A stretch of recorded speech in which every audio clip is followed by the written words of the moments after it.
এখানে বাজার তো সমস্ত শ্রেণীর মানুষ আছে, বিভিন্ন রাজনৈতিক দলের কর্মীরা আছেন, আইএসএফ এর কর্মীরা তো আছেন। তো আপনাদের বলি, এখানে আপনারা যারা আছেন, আমার যতটুকু দেখতে পাবো, কতজনের ছেলে মেয়ে বেসরকারি স্কুলে পড়ে? বেসরকারি স্কুল মানে বুঝতে পেরেছেন, টাকা পয়সা দিয়ে পড়তে হয়, কেজি স্কুল বলে না, ইংলিশ মিডিয়াম। কজনের সন্তানরা পড়ে একটু হাত তুলবেন? মানে আপনাদের ছেলেগুলোকে টাকা দিয়ে পড়ান।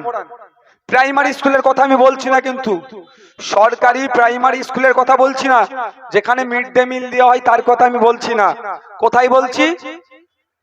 টাকা দিয়ে পড়াতে আপনাদের মাসে মাসে স্কুলে গিয়ে হেডমাস্টার বা যিনি টিআইসি থাকেন তাকে 1500, 2000, 1000 টাকা যে কেটে বিল কেটে দিয়ে আসতে হয়। সেই স্কুলে কজনের সন্তান পড়ে? এখানে 1 জন, 2 জন, 3 জন, 4 জন, 5 জন, 6 জন, 7 জন, 8 জন, 9 জন, 10 জন, 11 জন, ওইদিকে 12 জন। উপরে কেউ আছে নাকি? হ্যাঁ, 12 জনের সন্তান পড়ে। এবার আপনাদের বলি, বাজার মাইকের আওয়াজ অনেক দূর যাচ্ছে, নিশ্চিতভাবে আমার বিরোধী রাজনৈতিক দলের কর্মীরাও আওয়াজ শুনছেন।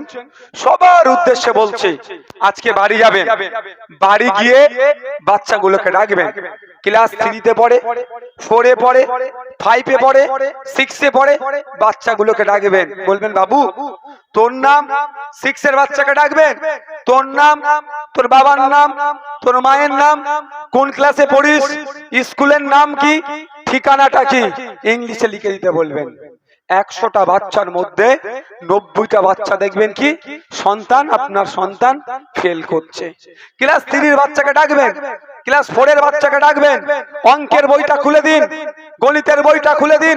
যারা হাই স্কুলে যাচ্ছে 5-এ, যারা প্রাইমারি আপার প্রাইমারিতে যাচ্ছে, বাচ্চাগুলোকে ডেকে অঙ্কের বইটা খুলে দিন। দেখবেন আপনার আমার বাড়ির সন্তানেরা, এই যারা সরকারি স্কুলে আমাদের সন্তানগুলোকে পড়াচ্ছে, 100টার মধ্যে 90টা বাচ্চা সন্তান অঙ্কে ফেল করবে, অঙ্ক করতে পারবে না। ক্ষতিটা কার হচ্ছে? আপনার আমার সন্তানের হচ্ছে। আর শুভেন্দু বাবু বড় বড় ডায়লগ বাজি করছে, বলছে সবকা সাথ সবকা বিকাশ, বলছে পশ্চিম বাংলায় 8,500 শিক্ষা প্রতিষ্ঠান বন্ধ করতে চলেছে রাজ্য সরকার।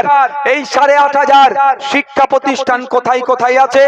যেখানে সংখ্যালঘু মুসলমানরা বেশি থাকে, যেখানে দলিতরা বেশি থাকে, যেখানে আদিবাসীরা বেশি থাকে, যেখানে নমশূদ্রের সমাজের মানুষরা বেশি থাকে, যেখানে পিছড়ে বর্গের মানুষেরা বেশি থাকে, সেই সমস্ত এলাকা থেকে 8,500 শিক্ষা প্রতিষ্ঠান রাজ্য সরকার বন্ধ করতে চলেছে। আর 70টা এমএলএ, 18টা এমপি দিয়ে শুভেন্দু বাবুদের মুখে কোনো কথা নাই। এই কেন বন্ধ হচ্ছে? এটা বন্ধ করতে দেওয়া যায় না, এই বলে প্রতিবাদ করা দরকার ছিল, কোনো শব্দ খরচ করেনি। কেন বলুন তো? কেন সব শুভেন্দু অধিকারীও কথা বলছে না, আর এই প্রতিষ্ঠানগুলো বন্ধ হয়ে যাচ্ছে?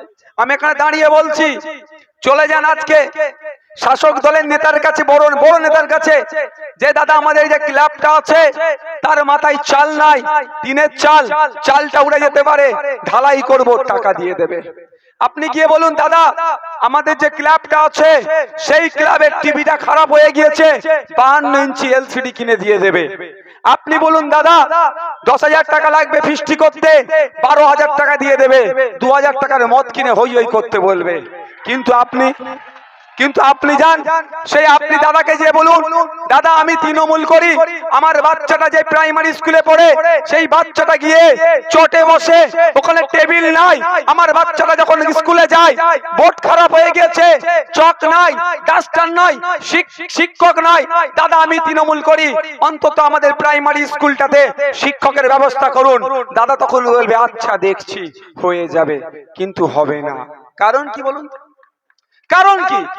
তৃণমূল করি বললে এলসিডি কিনে দেবে, আর ও যদি বলে দাদা আমি তৃণমূল করি, হাই স্কুলগুলোতে জেন্টস আর বয়েজ আর লেডিস বাথরুমগুলোর অবস্থা এত দুর্গন্ধযুক্ত, আমাদের বাড়ির মেয়েগুলো, এই 7-8 এর মেয়েগুলো, তারা স্কুলে আর যেতে চায় না। কারণ প্রথম কথা তো হচ্ছে সেপারেট বাথরুম থাকলেও দুর্গন্ধযুক্ত, পরিষ্কার নাই। স্কুলের টিচারদেরকে বলে বলে আমরা হাঁপিয়ে যাচ্ছি গার্জেন। কিন্তু দাদা আপনি একটু ব্যবস্থা করুন না। তার ফলে কি হচ্ছে, যখন বাথরুমের অবস্থা খারাপ, শিক্ষক নাই, শিক্ষার পরিকাঠামো নাই, আমাদের মেয়েগুলো আর স্কুলে যেতে চাইছে না। কারণ স্কুলে গিয়ে অন্যের বাড়িতে গিয়ে টয়লেট করতে হয়, কতবার অন্যের বাড়িতে গিয়ে টয়লেট করবে। কিন্তু আমাদের মেয়েগুলো স্কুলে যাচ্ছে না, স্কুল থেকে ফিরে চলে আসছে। দেখবেন কি বলবে, আচ্ছা দেখছি ঠিক করে দেবো, কিন্তু করবে না। কারণ কি বলুন তো, যদি এই নজরনগরের ছেলে মেয়েদের হাতে শিক্ষা তুলে দেওয়া যায়, তাহলে অভিষেক ব্যানার্জির হয়ে, শুভেন্দু অধিকারীর হয়ে, অধীর রঞ্জন চৌধুরীর হয়ে, মোহাম্মদ সেলিমের হয়ে কারা মারামারি করবে, কারা বুথ দখল করবে, কারা মাথা ফাটাফাটি করবে? যদি ওই নজরনগরের চাই তৃণমূল হোক, চাই আইএসএফ হোক, চাই কংগ্রেস হোক, চাই যে কোনো রাজনীতি হোক, তাদের সন্তানগুলোর হাতে বই পেন খাতা উঠে যায়, তাহলে মারামারিতে আর জড়াবে না। আর মারামারিতে না জড়ালেই তো ওদের রাজনীতির কারবার বন্ধ হয়ে যাবে, রাজনীতির দোকান ওদের বন্ধ হয়ে যাবে। সেই জন্য আপনার আমার সন্তানদের হাত থেকে বই পেন খাতা কেড়ে নেওয়ার জন্য পশ্চিম বাংলায় 8,500 শিক্ষা প্রতিষ্ঠান বন্ধ করতে চলেছে এই রাজ্য সরকার। এই 8,500 শিক্ষা প্রতিষ্ঠান কেন বন্ধ হলো? এটাকে চালু রাখতে হবে, এটাকে বন্ধ করতে দেওয়া যাবে না। এই জন্য শুভেন্দু বাবুদের একটাও মুখে কথা নাই, এই রেখা পাত্রদের মুখে একটাও কথা নাই। কারণ শুভেন্দু বাবুরা ভালো করে জানেন, এই শিক্ষা প্রতিষ্ঠান বন্ধ হলেই তো ধর্মে ধর্মে লাগিয়ে, বন্ডে বন্ডে লাগিয়ে, মানুষে মানুষে বিভেদ ছড়িয়ে ক্ষমতায় টিকে থাকবো। আর যদি এখানকার দলিতের সন্তানগুলো, আদিবাসীর সন্তানগুলো, মুসলিম সমাজের ছেলে মেয়েগুলো উচ্চ শিক্ষায় শিক্ষিত হয়ে যায়, শুভেন্দু বাবুদের বিভাজনের রাজনীতির ফাঁদে আর পা দেবেন না, মারামারি হানাহানি বিভাজনে আর জড়াবে না। ওরা এমপি এমএলএ আর হতে পারবে না। ওরা এমপি এমএলএ হবে বলে আপনার আমার সন্তানগুলোকে কি করছে, অশিক্ষিত করে রেখে দেওয়ার জন্য স্কুলগুলোকে বন্ধ করে দিচ্ছে। আমি বলবো, মাইকের আওয়াজ অনেক দূর যাচ্ছে, প্রতিটা রাজনৈতিক কর্মীদের বলবো, যারা দাদা জিন্দাবাদ দিদি জিন্দাবাদ করছেন করুন, আমার একটুও বিরোধিতা নয়।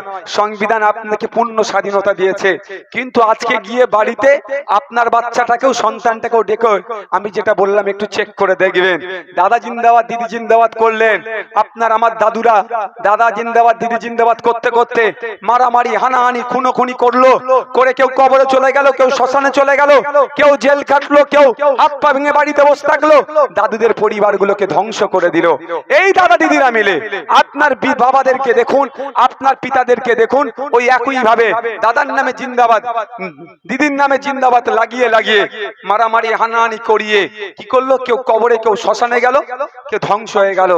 এখন এরা আপনাকে আমাকে তাদের নামে জয়ধ্বনি দিয়ে আপনাকে আমাকে ধ্বংস করে আমাদের পরের প্রজন্মকেও ধ্বংস করার জন্য বই পেন খাতা কেড়ে নিচ্ছে আমাদের হাত থেকে।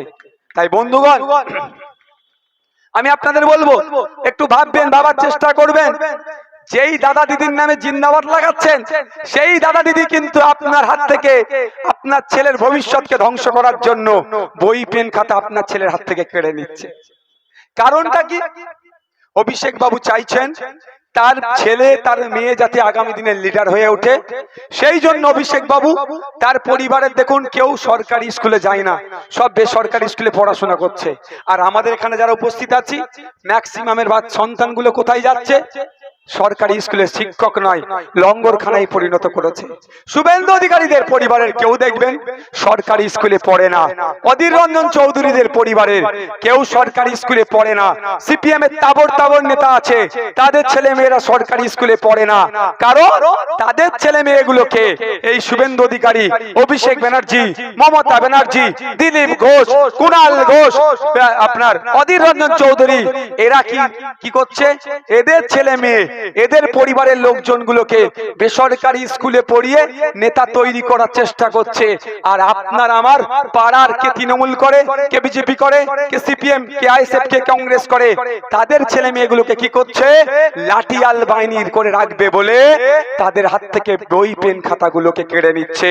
তাই বলবো আপনাদের, আসুন, এগিয়ে আসুন। আপনার ছেলের ভবিষ্যতের কথা ভাবুন, আপনার ভবিষ্যতের কথা ভাবুন। আপনাকে বলছিল সিএ করে দেশ থেকে তাড়িয়ে দেবে, কোন অভিষেক ব্যানার্জি, কোন মমতা ব্যানার্জি, কোন মোহাম্মদ সেলিম, কোন অধীর রঞ্জন চৌধুরী সুপ্রিম কোর্টে যায়নি। এই নওশাদ সিদ্দিকী আপনার নাগরিকত্বের জন্য সুপ্রিম কোর্টে গিয়ে মামলা করেছে।